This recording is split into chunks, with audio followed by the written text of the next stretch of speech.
अस्सलामु अलैकुम वरहमतुल्लाहि वबरकातुहू। मुअज़्ज़ज़ सामीन किराम, उम्मीद है कि आप सब खैर आफियत से होंगे। एक साहब जिनका नाम तलहा है, उन्होंने मालूम किया है रात के मुफ्ती साहब अबू बकर और अबू तलहा के नाम के मायने बता दीजिए।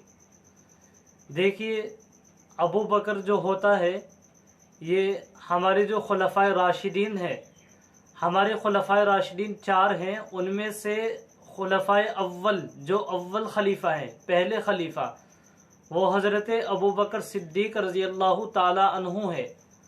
और बकर, इनका नाम हज़रत अबू बकर सिद्दीक रज़ी अल्लाह ताला अन्हु का असल नाम अब्दुल्ला था।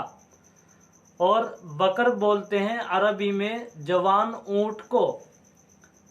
और इसी तरीके से हज़रत अबू बकर सिद्दीक रज़ी अल्लाह ताला अन्हु को अबू बकर सिद्दीक इसलिए कहा जाने लगा चूँकि इनके बारे में यह आता है कि ये ऊँट के इलाज व मुआलजे में बहुत ज़्यादा महारत रखते थे, इसलिए आपको हज़रत अबू बकर सिद्दीक का लक़ब दिया गया, वरना असल नाम आपका अब्दुल्ला था। तो बकर के माना आते हैं अरबी में जवान ऊँट। तो आपके नाम अच्छा है, आपके नाम के माना में कोई ख़राबी नहीं है। और सबसे बड़ी खूबी और खुश नसीबी की बात तो ये है कि आपका नाम खुलफाए राशिदीन में से अब जो अव्वल खलीफा है उनके नाम पर है आपका नाम। तो ये नाम आप रख सकते हैं, बड़ा अच्छा नाम है। और इस तरीके के नाम हम मुसलमानों के होने भी चाहिए। इसी तरीके से उन्होंने मालूम किया है कि दूसरा नाम अबू तलहा। देखिए, तलहा के माना आते हैं नेमत, दूसरे माना आते हैं ताजगी।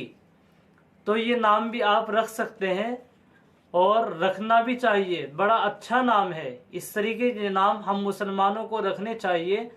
और ये जो अबू तलहा है, ये सहाबाई किराम रिज़वानुल्लाहि ताला अलैहिम अजमईन के नामों में से एक नाम तलहा भी आता है, हज़रत तलहा रज़ी अल्लाह ताला अन्हु। किताबों में इनके वाक़यात बेशुमार भरे पड़े हैं। तो लिहाजा आपके नाम के माना अच्छे हैं, दोनों नाम बड़े अच्छे हैं।